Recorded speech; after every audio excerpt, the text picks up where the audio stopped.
In 1965, 17-year-old high school student Randy Garner stayed awake for 264 hours. That's 11 days to see how he'd cope without sleep.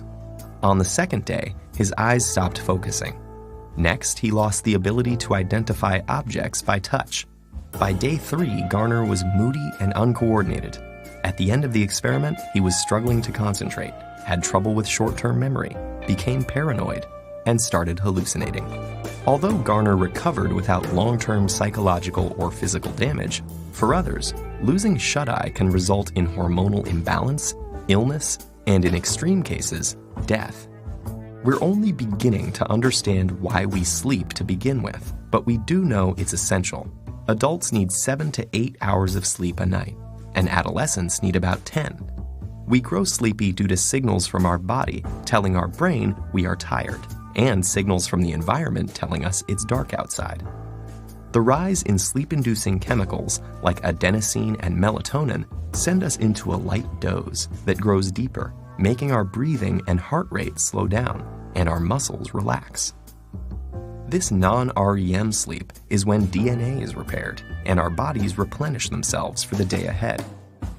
In the United States, it's estimated that 30% of adults and 66% of adolescents are regularly sleep-deprived. This isn't just a minor inconvenience. Staying awake can cause serious bodily harm. When we lose sleep, learning, memory, mood, and reaction time are affected. Sleeplessness may also cause inflammation, hallucinations, high blood pressure, and it's even been linked to diabetes and obesity. In 2014, a devoted soccer fan died after staying awake for 48 hours to watch the World Cup. While his untimely death was due to a stroke, studies show that chronically sleeping fewer than 6 hours a night increases stroke risk by 4.5 times compared to those getting a consistent 7 to 8 hours of shut-eye. For a handful of people on the planet who carry a rare inherited genetic mutation, sleeplessness is a daily reality. This condition, known as fatal familial insomnia, places the body in a nightmarish state of wakefulness, forbidding it from entering the sanctuary of sleep. Within months or years, this progressively worsening condition leads to dementia and death. How can sleep deprivation cause such immense suffering? Scientists think the answer lies with the accumulation of waste products in the brain. During our waking hours, our cells are busy using up our day's energy sources, which get broken down into various byproducts, including adenosine. As adenosine builds up, it increases the urge to sleep, also known as sleep pressure. In fact, caffeine works by blocking adenosine's receptor pathways.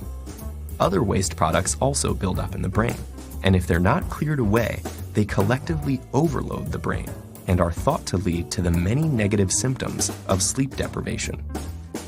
So what's happening in our brain when we sleep to prevent this? Scientists found something called the glymphatic system, a cleanup mechanism that removes this buildup and is much more active when we're asleep. It works by using cerebrospinal fluid to flush away toxic byproducts that accumulate between cells. Lymphatic vessels, which serve as pathways for immune cells, have recently been discovered in the brain, and they may also play a role in clearing out the brain's daily waste products. While scientists continue exploring the restorative mechanisms behind sleep, we can be sure that slipping into slumber is a necessity if we want to maintain our health and our sanity.